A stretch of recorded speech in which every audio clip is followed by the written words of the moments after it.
Why in the world do people pray? And what are people doing when they pray? I mean, normal people who go shopping, sign rental contracts, drive, bake bread, they start talking to someone who isn't in the room, who they can't see. So maybe you're familiar with that, or find it normal, but if you think about it, it's astounding. And people do this in different cultures, different countries, different religions, and apparently ever since humans existed. Among the oldest finds that exist of humans, like grave offerings, show that humans have been religious for an unbelievably long time. Somehow they try to come in contact with a higher power, the divine. And what are people even doing as they pray? I've noticed 3 things people do. The first, if we simply ask ourselves the question what prayer even is, people are doing something. Prayer has to do with human doing something. Like here, a famous depiction around the subject of prayer which made it into our iPhones, the prayer emoji. People fold their hands together, or they sing something, or burn incense, or light a candle, or drum something, or go on a pilgrimage. They do something in order to, connect to a godly power. And the things they do clearly have to do with words. I'll show you an example of a video I recorded once when I was in China a few years ago in a Taoist temple. You can see spiritual leaders reciting something. So they are saying a prayer or practicing a prayer. I'll back up a step so we have sound. Let me try again. The sound is important in this case.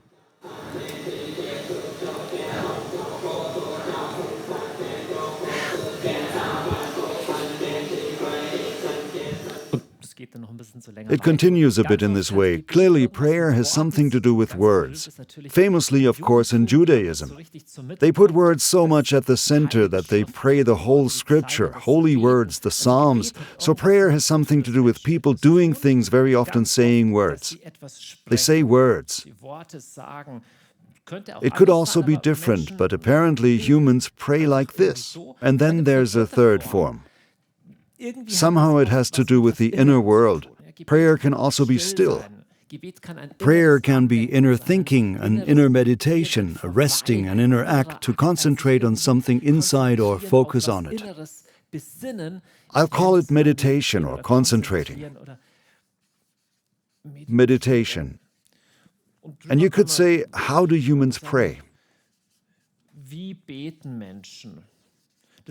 That's not exactly deep yet, and not specific to a religion, it's just how humans think. And then, by the way, prayer might not work so much in the West, but worldwide it's not in decline. Worldwide, people pray a lot, just us in the West not so much. But even people who say they don't go to church, they aren't religious, sometimes catch themselves praying. So even atheists sometimes pray by accident on occasion, or it might be presented in a new form. For example, a famous influencer in the German-speaking realm about non-Christian spirituality, Laura Marlina Seiler, she has an Instagram account, and every day she posts a daily prayer. And it sounds more like, I thank my own body because my body is the temple of my soul, which allows me to live my dreams on earth. Or sometimes it's more like, I send gratitude out to the universe and such. So prayer is something that's clearly in us humans. The question is why? Why people pray is kind of mysterious. And in the rest of the talk, I don't want to focus so much on the how, but the why. So if you were to ask across the board, why do people do it? Why a pilgrimage? Why incense? Why sing songs? Why read your Bible? And why light a candle? Why do people meditate? What is the inner drive? What is happening really? Now, in us humans, there's a sense that there's something. Well, I'll draw some lines here, something up here. I don't know if you've experienced it before in your life, but first of all, there's things you don't understand. We men tend to have a harder time with that because we think we can explain everything. There are things we can't explain. There's the mysterious, secret things. Maybe the older you get, the more you are confronted with it. You realize there are things I can't figure out with my understanding. There are tragic things or beautiful things. There are mysterious things, things where your brain can't get any further with. Have you ever experienced that? There's that point where we humans with our rational understanding can't answer everything. There's things you can't rationally explain. And the second, this also is something that you grasp better the older you get. There are things we can't control. You know, there are things that we can explain and that are in our control, and that's good. It's good if you know how to turn on your car, or that you can explain how water freezes, that you know it has to do with temperature. So it's good that you can explain some things. But there are things in life that you cannot explain. And there's things you can't control either. And we humans, I think, have a basic understanding that there is something we can fundamentally not explain and we cannot control. Now you could either say, okay, I don't care, then I can't control it. So I can't understand it, I just don't care. The problem is that when humans start losing the sense that these things even exist, I believe if you lose the sense that there are things out of your control, then you become incredibly arrogant. And if you feel like there's nothing I can't control, then you're a dictator. Or you're a totally manipulative person. As if our whole society leans in that direction to believe we can basically explain everything or more or less control everything, then I think we in the end lose touch with reality. It's part of life wisdom to understand, no, there are things I cannot explain. There are things I cannot control. And there's two possible postures you can respond with. Two basic postures. One basic posture is, well, if I can't explain it and I can't control it, then I don't care about it. Then I'll just live the way I can, and that's okay. Humanly speaking, is absolutely plausible. But the problem is there are situations in life where you can't go through with that strategy, when you have to do with extreme suffering, for example. We notice this, and it's very interesting. Each time there's a big catastrophe, for example, a terror attack, you see phrases online like, pray for, or even politicians who otherwise aren't publicly religious might say stuff like, thoughts and prayers are with so-and-so. Our thoughts and prayers are with the relatives. And no one finds that offensive.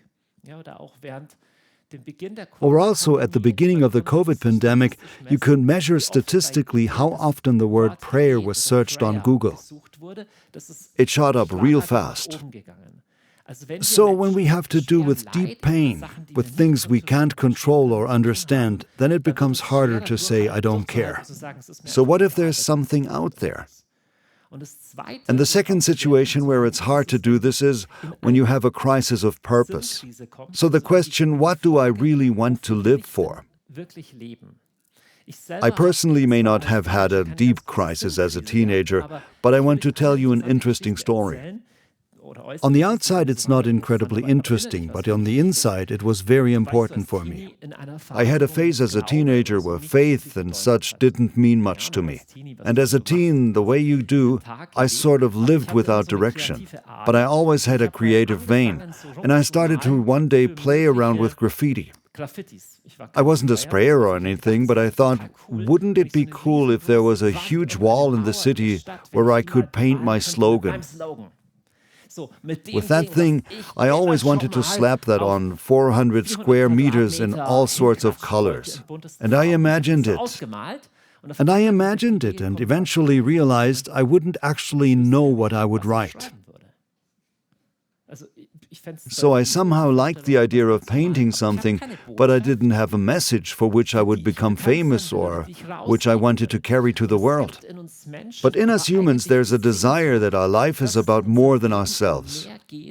There's this desire in us that my life is good for something. All people live like this. People don't only care about living happily and dying as late as possible. There's this longing in us to be there for something.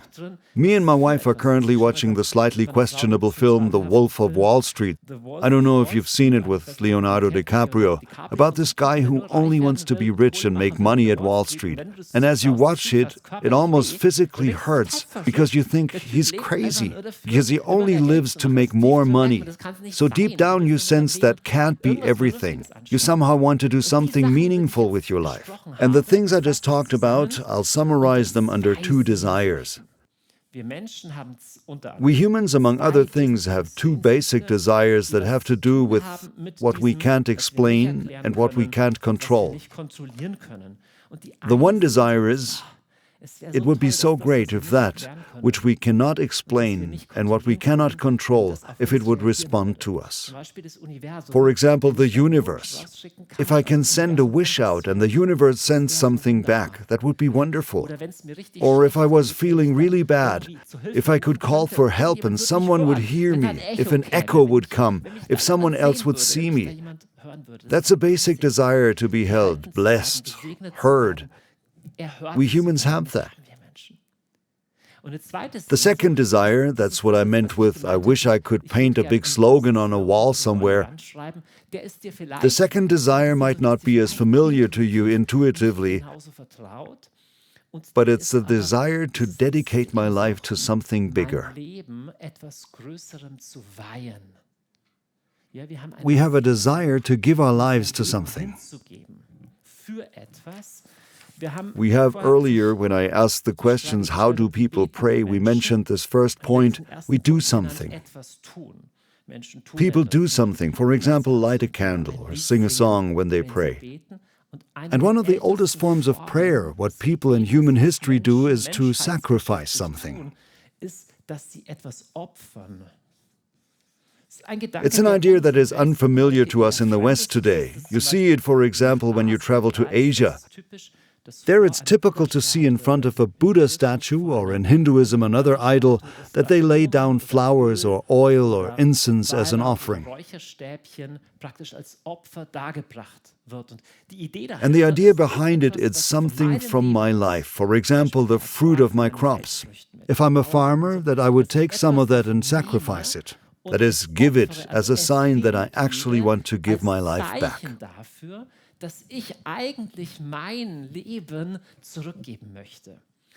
It's actually interesting, once again, where people even get this idea.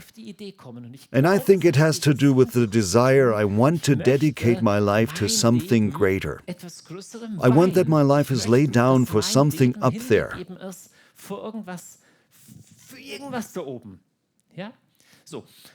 Up to now, this has been purely philosophical, because we haven't even proven that such a thing as God exists. Up to now, it's just been about we humans have 2 basic desires, namely, deep down we want a connection to the greater picture, and somehow we would also like to surrender our heart to that thing. There's a pre-step to prayer. And the pre-step is magic, or magic prayer. Magic means I'm doing something, like performing a dance or lighting a candle in order to get on the good side of the divine. I'll give an example from my teen years. I was with my buddy at a concert and he wasn't a believer or anything. The car suddenly came to a halt on the freeway. We could just barely pull to the side of the road and it wouldn't start again. And suddenly it started again. And he looked at me and said, "Admit it, you prayed." And I had indeed prayed. But 15 minutes later the car stopped again. And he tried it again and again and it didn't work. And then he said to me, "Hey, try to remember your words. What exactly did you pray?" And I tried praying the exact words, but it didn't help either. That's a magical understanding of prayer. And even today, many people have this mindset. They think, if I follow a certain formula, if I do it right, then I don't know, the gods will be gracious or I will get something from them. That's a pre-step. And many religions also work based on this pattern, this model. Now, specifically, let's narrow it down to what prayer is. In Judaism and also the biblical revelation in Christianity, prayer moves more and more away from this magical idea. So you still find it a little, especially in the Old Testament. This idea, if you're faithful to God, then He'll bless you. If you sacrifice, the rain will come on time. There's nothing wrong with that. In human history, development is also okay, but it's not the end of the story. The end of that story isn't that God gives you what you desire as long as you do it right, but it goes a step further. And I showed you earlier this slide where it said, what you cannot control and what you cannot understand. And now I'd ask you to think for a second, what kind of things do you know of the world that you fundamentally can't understand? No, I don't mean women or men. They're probably also just as hard to understand, but it goes in that direction. What you fundamentally can't understand, fundamentally cannot control. Some things you can control. You know what you fundamentally cannot control and can never fully understand? People. A person, meaning a human or a being, you can never fully understand them. A person always remains a bit of a mystery, and you can never fully control them, because each person, each human has a free will and motives we can't fully see through. And a statement that might seem understandable to us, but at closer look isn't comprehensible at all, which we see more and more in the Bible, is that God is like that. So God is among those things, if you will. I'll draw a heart because we associate it with emotions and personality, that God is a person. God is a being that feels, that has a will and intentions, but we cannot fully understand or fully control them. The whole thing peaks and really intensifies with the person of Jesus. Jesus is, in religious history, one of the few true reformers in rethinking how faith actually works. And when Jesus appeared as a pious Jew in his time in the first century, he connected to normal religious beliefs of Judaism of his time. But at the same time, he radically renewed them.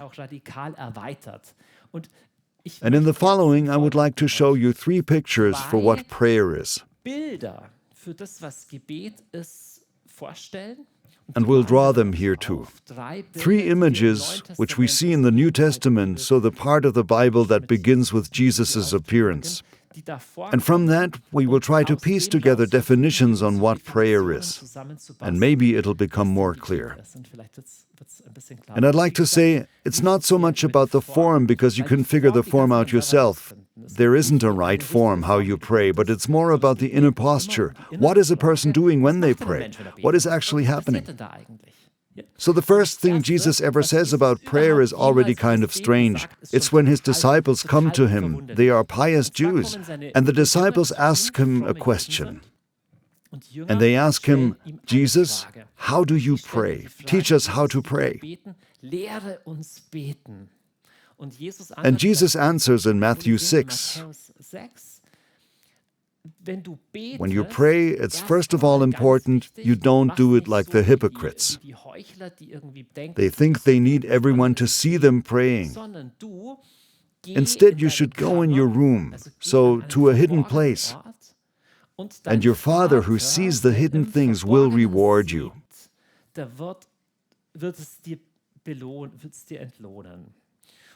And maybe you're familiar with that, and you've heard it before. I keep being amazed about this Bible passage, because, I don't know, if you'd ask someone, how do you pray? Would the first part of your answer be where you pray? That's the least important thing. I mean, you could say the theology behind it is more important, or what words you use, or if your motives are really pure and what you pray for, and so on. But Jesus first says, go to a place where nobody sees you. Why does he say that? What's the point? The point is definitely not that it's wrong to pray with others, because Jesus teaches us to pray to our Father and not my Father. So prayer also always has a communal aspect. It's not like Jesus says, I'm somehow difficult to find on the road and I like isolated places. That's not the point. Clearly, it's about something else. And it's probably more about this.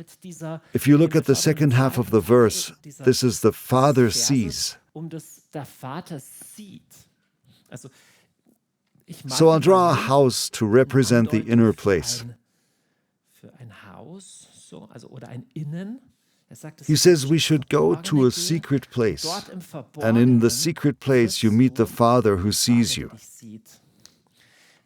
It's interesting in multiple ways, because in Judaism you usually go to the temple, so a place where God lives. And Jesus highlights a new accent and says, no, you find God in the hidden place. That's a really important statement. There is a hidden place. There is a place that is hidden where God obviously is already present. Your Father who sees you in that hidden place will reward you. And you could mention a first definition of prayer. I will give you a total of 4 definitions. 4 images as definitions. And you could say the first thing Jesus requires is, prayer is coming back to the one who is already waiting for you. Seriously, once you understand this, it's fundamentally important. Jesus doesn't say you need to summon God, or you need to go on a pilgrimage to a holy mountain, and if you search long enough, maybe you'll find Him. Or you don't find Him, but instead need to burn incense, hoping He might finally give a blessing or so. None of that. Jesus says, go to the secret place and God will already be waiting. That's such a massively important statement. According to this definition, God is clearly not a mystery that's hard to find, where only after a long, painful life of a monk you will find God.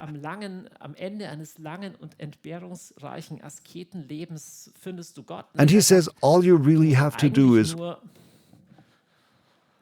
well, go where no one sees you. And that's quite odd. Why does He make that point? Why does it have to do with seeing? Sight is something mysterious. To see and be seen. Jesus first points out that there are people, in this case hypocrites, the Pharisees, who only pray to be seen.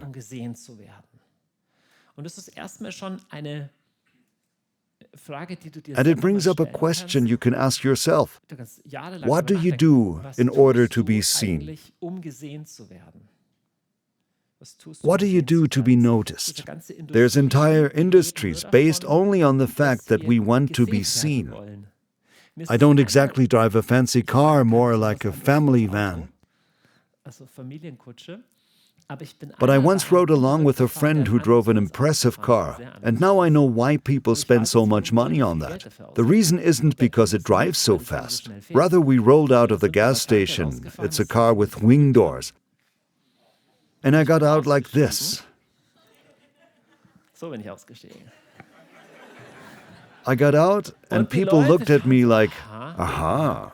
And then, this was still during COVID, where there were border checks between Germany and Austria, and you only had to drive up to show a permit that you had to cross over for job purposes. And we, of course, had one. And we get to the border post, there were 2 or 3 border officers.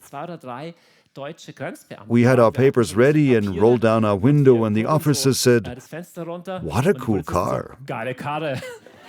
And they didn't want anything else. So I don't think people buy a great car just so that they can drive fast, but because of, it's just cool. So we humans like it, and to some extent that's harmless. We like to be seen. The other way around is a terrible thought. Imagine everyone ignores you. You're invited to a party and don't know anyone and nobody notices you. That's a terrible thought. And why is it terrible? I just read a big book during my vacation by the German philosopher Peter Sloterdijk, Spheres. It's only part 1 of 3. And he brings an interesting point. You can read it sometime. And if not, here's my summary in 30 seconds. So he has an interesting point. In the whole book, he says, this thing of the individual, that we think of a human as an individual, that's actually a new invention. Because he says, actually, we humans are pair beings. It already starts in the womb. There's a placenta. I'm inside that. I'm interwoven with it. And there's mom. And we're creatures that always live in connection. That's one of his theses. And then there's a chapter I read for the first time in this form. I hadn't heard of it before. It really fascinated me. He says, the child, when it comes into the world, it doesn't understand that it's an individual or that it's its own person. But one of the first things the child sees is that you smile at it. I don't know if you ever had your own baby, but it's fascinating. They start very early to mirror smiles. So before the child realizes, oh, I'm happy, it responds to, mom is happy. And clearly the mom is happy, or the dad, or whoever is holding the child, they're happy that I'm here. And it's interesting, have you noticed that only us humans have such developed facial expressions and gestures? Animals can also show that they are happy. They can wag their tail or so. But to show emotion in the face, only humans can do that. Just like my daughter Anna once said when we were snorkeling, and I like snorkeling, and we admired all the fish. And I said to Anna, Anna, such pretty fish, don't you think the fish are cool too? And she said, yeah, sure, but have you noticed what their face looks like? They look unhappy and dumb. And since she said that, I agree. Fish always look, they look like life was hard on them. Always swimming around in the water, and it's often so cold. They always look unhappy and dumb. My kids always say interesting stuff like that. My other daughter, Pauline, we saw a beautiful starfish while snorkeling, and I said, Pauline, will you be my starfish? As a loving compliment. And then she says, no, they have no heart and no brain. I don't want to be without a heart or brain. I have kids like that. What did we do wrong in raising them? But fish and other creatures don't have expressive faces or gestures. And we humans do have that. We developed that. And among other reasons, we developed that because we are complex social beings. Humans are such complex social creatures, much more complex than chimpanzees or other primates. And with kids, you can tell. So you could almost say we human babies are born in a, this is what Sloterdijk writes, field of faces. In this field of faces between mom and child, to see and be seen, that's where identity is formed. It's totally crazy. And that's why I think the question, does anyone see me, is so elemental. And this desire to be seen, ideally even from the highest place, runs so deep.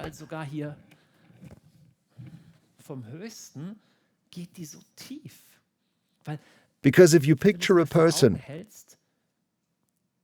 when a child doesn't feel seen, that's awful. If children aren't seen, they do bad things to be noticed, because we cannot survive without being seen. And also as adults, we do all kinds of things to be seen. How people slave away with things that aren't even good for them. How people do plastic surgery on body and faces or spend so much money to be seen. And it's not about judging this, but it shows us just how fundamental it is when Jesus says, hey, go to the secret place, and there's already someone waiting who sees you. So it's far away from the magic idea of prayer. You need to bring something to the gods. It reaches deep to the human substance, the desire to be seen. And of course, in Jesus' idea of God, it's not a controlling gaze, a judgmental gaze, but, well, he calls it Father. It's a fatherly, a well-meaning gaze. And so you could add a second definition of prayer to the first. Prayer is clearly about putting yourself under the gaze of God, or to receive this gaze of God. And we might say, okay, to receive the gaze of God, I can theoretically imagine God looking at me. But if you're in the hidden place, you can try it out. If you're an hour in a quiet place somewhere, you will notice your inner gaze, it goes somewhere. You think about your project tomorrow, or, your attention goes somewhere. So just because nothing is going on outside, it doesn't mean that you aren't just as distracted on the inside. And so you could say, prayer would begin when in that quiet place I would answer God's gaze.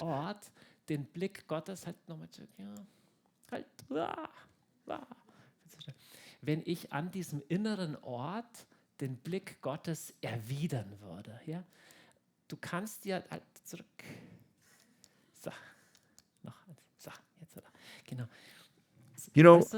You can point your inner attention a certain direction. You might be sitting here physically, but be somewhere else internally.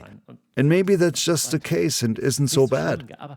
But you could be imagining that you would like to have a ski vacation or whatever else. That's your inner attention. And Jesus says, in the secret place, that was the first definition, God is always waiting for you. But secondly, now it's up to you to answer His gaze. And if you've never thought about this, it might not be that easy, but it's something you can do. Because your heart can. You can steer and lead your inner attention. And the more you learn to turn your inner gaze to God and to receive this gaze of God, the more this promise is for you that Jesus said, your Father will repay you. It means He rewards you. And of course, this doesn't mean He will give you that cool car with the wing doors if you pray long enough, but that He Himself, that this gaze will be your reward. Because if we were honest, what if that were true? That is, when nobody sees me, I have no outside events, nothing to push me on the outside or so. If then there were somebody who sees me and knows and affirms me the way I am, that would make me extremely independent towards the outside and stronger on the inside. And so it's not a minor thing. That's why prayer isn't small, but an elemental question of life. Have you noticed there are no ads on this channel? This is the only one. There's one reason for that. This channel is funded by donations only. If you want to help us to continue with this work, you find everything about supporting us below in the description. Now enjoy the rest of the video. Now it continues. When you're in that place, then you'll notice, wow, your attention is being fought over. So just because you're alone and nobody's there, that doesn't mean necessarily that much positive things will happen. And we, by the way, notice it especially in an age where these devices take so much of our attention. There is so much stuff you could pay attention to. We'll jump to the second image. So another metaphor, a word picture that Jesus tells. Namely in the 7th chapter of the Gospel of John. And it's a story that takes place at a Jewish feast. So a few times a year, all religious Jews took a pilgrimage to Jerusalem. And at this great fest that is talked about here, there was a ritual of drawing water. It took place in the summer, and if you have ever been to Jerusalem in the summer, it's quite hot. And on the last day, the big day of the feast with the water, Jesus stood up, held a speech and said, "Whoever is thirsty should come and drink. Whoever has thirst, come to me and drink. And whoever believes in me, as the scriptures say, from them streams of living water will flow."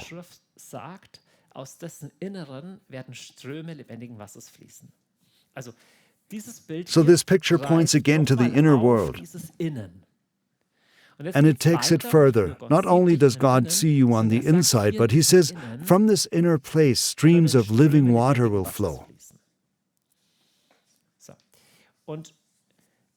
And of course, Jesus doesn't mean physical water. So not if you pray you will have more water. But just like with the gaze, Jesus hints at something that moves us humans deeply.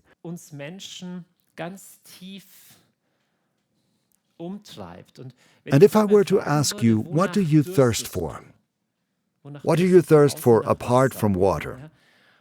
Often we only notice our desires and thirst, for example, when we're in the quiet place and nothing is around us. Only then do you realize, wow, I want something to finally happen. I can't stand it here much longer. I have a thirst for distraction or something.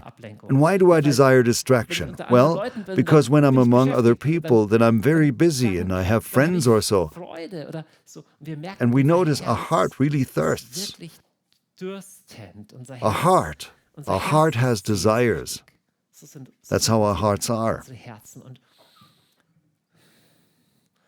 And actually, that's a big statement. Actually, every person has potential for addictions. You could even say every person is an addict. We're beings of desires. We aren't beings like an animal. When you give them enough food and a mate and place to run, they're happy. The human heart isn't happy. You give them food and then it wants something else. Then it gets that thing and it wants something else. Are you familiar with that? Then you're happy about one thing and then it arrives, but it's not as cool as you thought it would be. And then it happens again next time. Our hearts have a thirst for something, and people who don't believe that there's anything there, I believe for them it's hard to explain where that desire comes from. And Jesus doesn't go into much detail what we are thirsting for. He assumes that we intuitively get it. And he says something totally interesting. He says, in your heart, in your inner world, streams of water can spring forth. He refers on the one hand to himself, so his inside world, and you could read it that way. You could interpret that streams of water flow from the inner world of Jesus, but you can just as well read like from your own inner world. And just as heavy as the statement, if you close the door and no one sees you, there's still someone else who sees you. This statement is just as significant. Here he says, your inner self can not only be satisfied, but you can even have a spring from inside you. And it means someone who satisfies you, but even has enough for others and gives it out.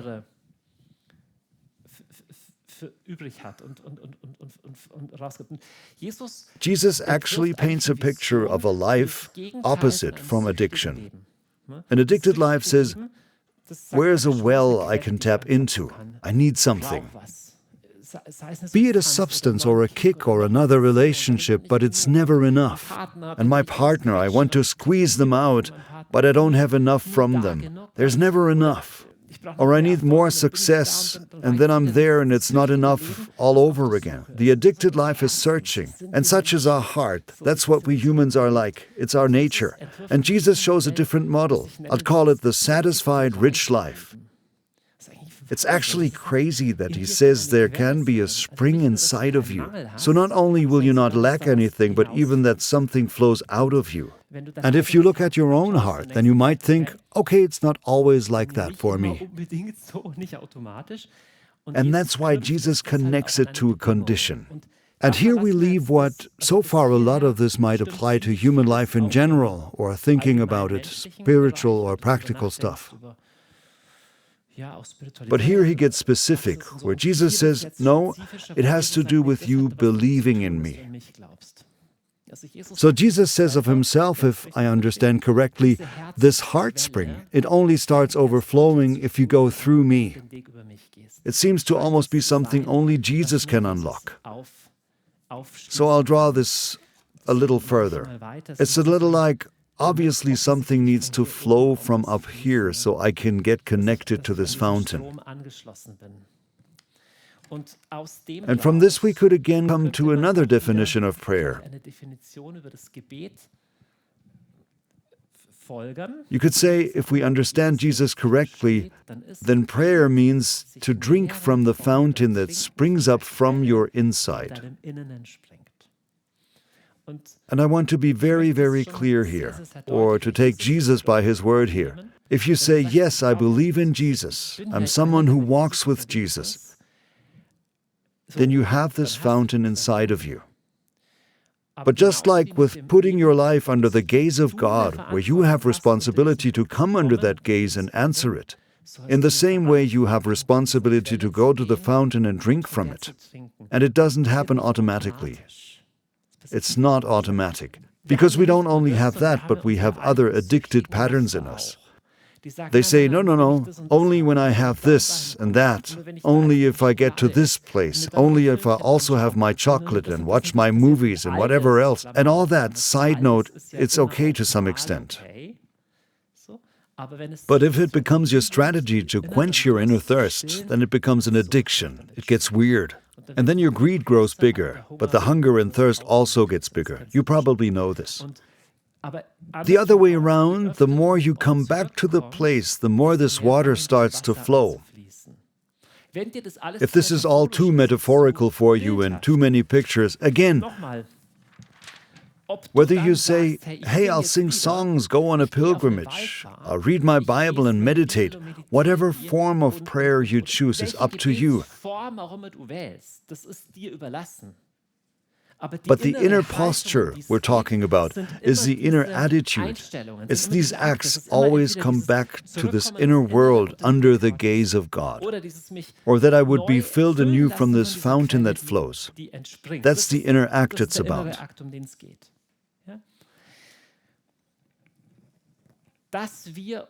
For us to be nurtured at this spring isn't automatic and remains a battlefield. I find this very comforting. One of the truly great teachers for spiritual life and a great teacher for prayer, Johannes of the Cross, who lived in the 16th century, he writes in one of his sentences, they're short sentences that we know about, for example, from letters he wrote to his friend. It hit me deeply, this phrase, "My spirit is dried up because it forgot to be nourished by you." And I'll be honest, I could often say the same thing about my heart. And it comforts me that even a great spiritual teacher like Johannes of the Cross, that he clearly came again and again to a point where he said, my spirit is dried up. But not because God doesn't like me anymore, or because I'm a bad person, or everything is wrong. No, simply because I forgot. I forgot to nourish myself from you. And isn't that often the case? That we know deep down, I know there's a spring, there's a place where I'm sheltered, but I simply forgot it. I lost sight of it. That often happens to us humans bit by bit without realizing it. But the wonderful news is that it's something we can always come back to come back to the one who is waiting for you. That was the first definition. And then to drink from the fountain that flows from your inner world. I come to a third picture, and it deepens the statement where Jesus says, whoever believes in me, whoever has faith in me. Faith is biblically not just like, do you believe in God or not? Do you believe the bus will come soon or will it take a while? But biblical faith is more like if you picture roulette, where you set all your chips on one number. That's faith.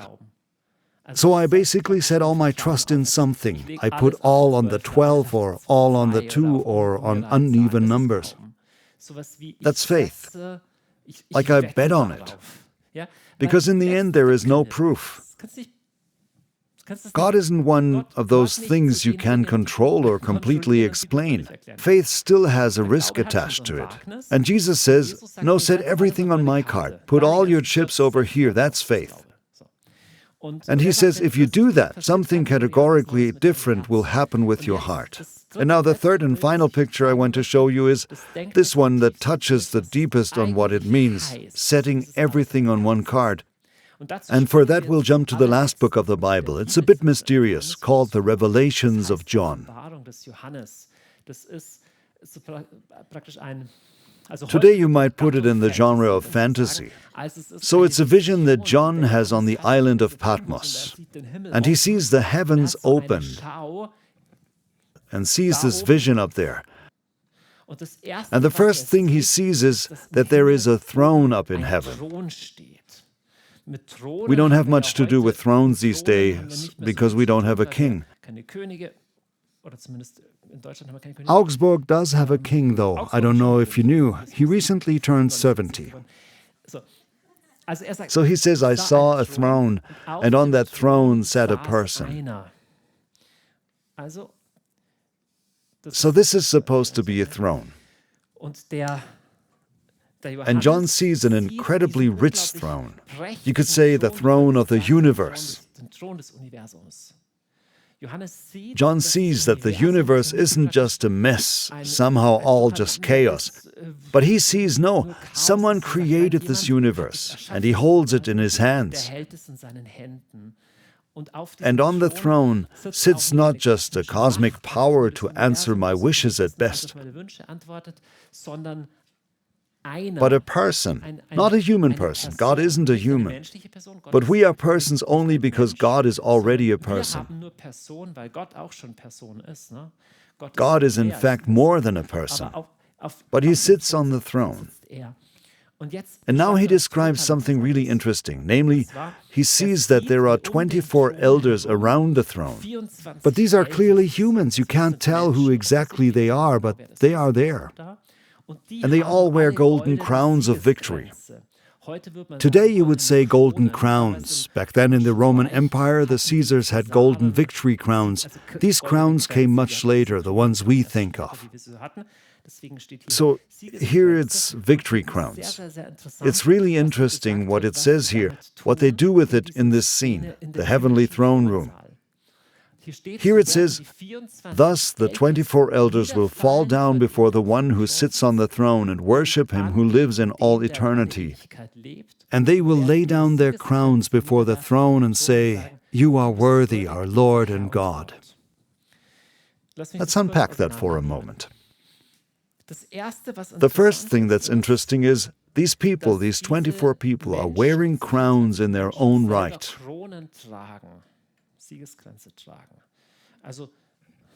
So if you will, I'll draw this heart here. The heart has a crown, if you will. It's the biblical image of humans, that we humans wear crowns. We already read it in the Old Testament in Psalm 8. God has crowned man with glory and honor. That is, your dignity is the ability to choose freely if you want to acknowledge God or not. Sure, we have a desire that the man upstairs gives something, and we desire to give our lives to something. But whether you do it or not, that's your dignity. That's a dignity an animal doesn't have in the same measure. That's why animals can't do evil. Animals do what they do. But we humans have a choice, and that gives us our dignity. And in general, it's so important to know that we humans have such a deep dignity. I find it wonderful that it doesn't say God has dignity and apart from God everything else is just servants and worms in the dust or so. That could also be a concept of God. God alone is great and everything else is just his slave. But that's not true. So God is surrounded by beings who also wear crowns. And now it's interesting, he doesn't say the 24 elders, off with your crowns, throw them down and bow, you creatures of dust. But they clearly do that voluntarily. And the question is, why? And what does that tell us? See, when I walk into a room and you don't see me, you ignore me, then that's going to hurt. It could also be that you kick my dignity down with your feet. That you go sit, for example, in the place where I was sitting. When I say I was sitting there, you don't hear me. Then you'd also be disregarding my dignity. If someone spits you in the face, if someone treats you badly, then they aren't recognizing your dignity, your crown, right? You carry a crown, you have dignity. And what's clearly the case for the 24 elders is they realize, hey, I already have a crown, but there's someone who has a much bigger one. And it's only appropriate. It makes sense to lay my crown down before him.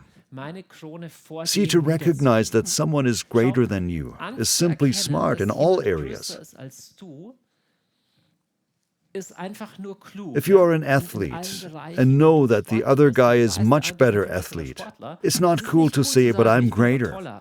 No, it makes sense to recognize you're better at this.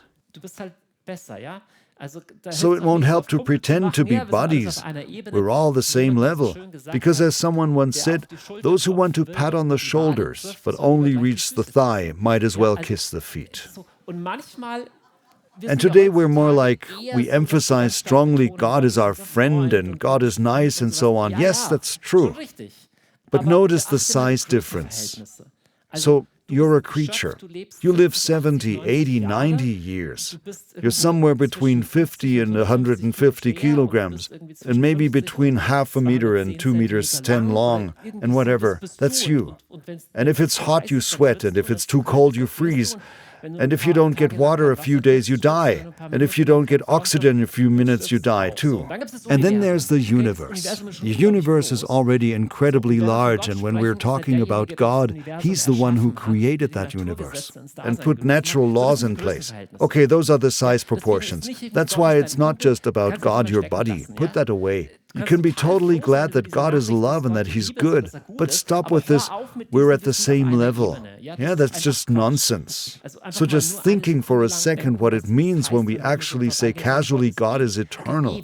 Okay, eternal, it means you're 80. Eternal means the timeline goes on left and right forever. That can truly make you dizzy. And the 24 elders come to the point to say, hey, I have a crown and that's good and fine. But that you recognize me. Oh, Dr. Hartl, good day. Sure, it's nice to recognize me. They come to a place where they say, no, there's a dignity that's infinitely greater and higher, and I'll rather lay my crown down. Okay, now I'll translate that for us. When you're in your inner room, in the secret where no one sees you, you're often still just thinking of yourself, and me too. We humans are like that. And with my own honor, what's important, and are they offended, or maybe they're not offended after all, and then I get offended and such. And really, I wish so much that we revolve around ourselves. It's human, it's normal. But there's an act, and it's the greatest act a human can do.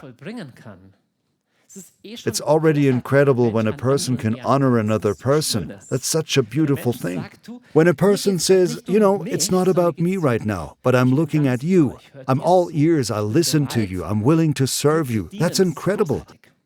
It's incredible, for example, when a politician truly says, I put my life in service of my state because we humans also have a desire to serve something bigger. That's great.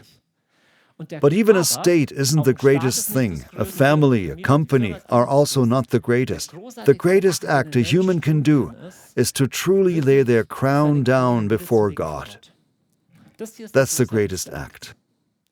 And that's why it's also a beautiful gesture, which you still find in many churches, the kneeling bench. You bend down. Worship is for my ego to voluntarily give room to the one who is much greater. Worship is to voluntarily lay down my obsession with myself for the greater good.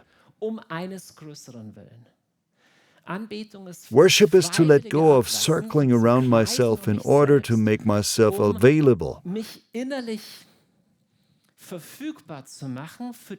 for the being that is absolutely greater. And this inner act, it can grow deeper your whole life, and that would be growth in prayer. It would mean to become the person who worships, because it's not just about what you do in church or in your prayer time, but it's supposed to become a life attitude. And Father Alfred Delp, he was a person who lost his life for this act. because he was sentenced to death by the Nazis. He wrote in his diary and in the letters from death row, so just before his death in January 1945, he then was executed in February 1945, he wrote, "The bowed knees and empty hands are the two foundational gestures of a free person." You know, you're a free person when you don't bow your knee before someone like Hitler. When you don't just bow before anyone, but you're a free person when you know when it's time to bow your knees and to lay down your crown. And that, friends, is the fourth and last definition of prayer that I want to share with you. Prayer is, if you could translate it, to lay down your crown before the highest one.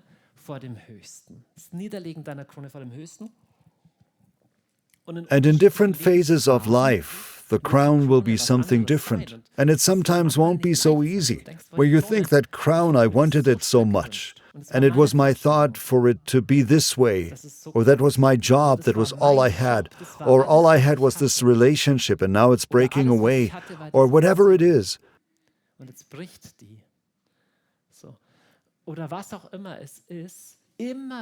There will always be something to be attacked in you.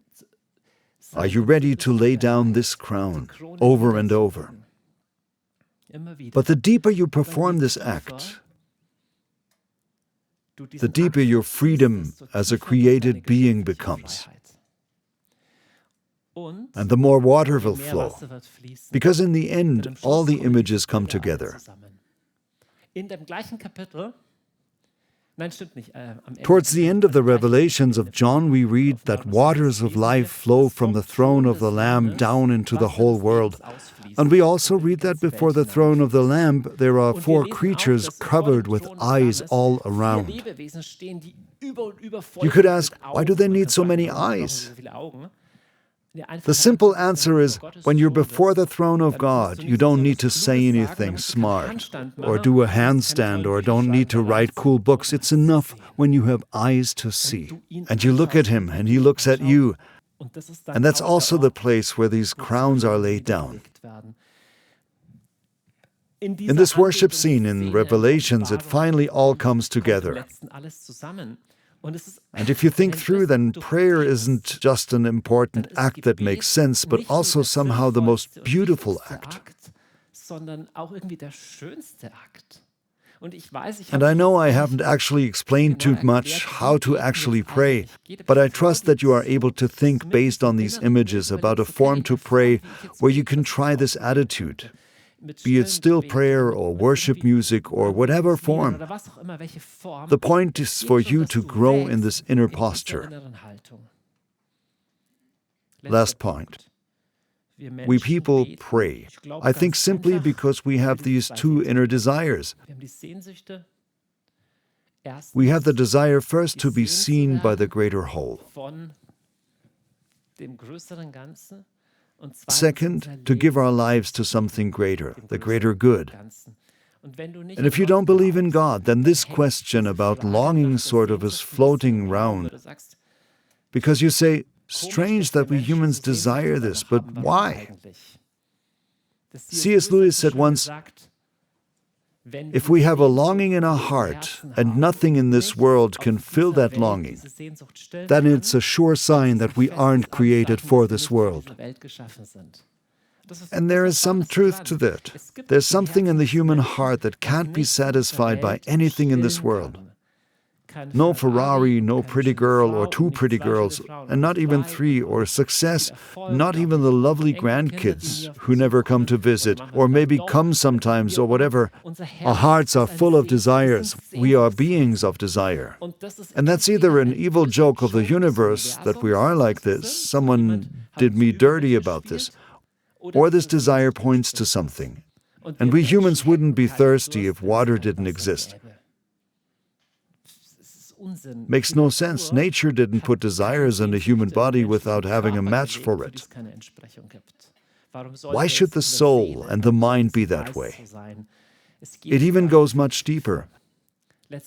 In the end, we only desire to meet God because He desires to meet you. God has a longing for you to see Him, that He lets you see Him and you let Him see you. He desires to become your spring of life, that you drink from Him. And yes, He even desires for you to worship Him. Not because He needs it, because His self-worth is too small or whatever, but because worship is the ordering of reality. Worship brings order back to your life, because it makes priorities clear. And just as the magnet points to the North Pole and the compass only works when that orientation works, so your life can only be healthy and flow when it's in order, under the gaze and orientation, this focus on God.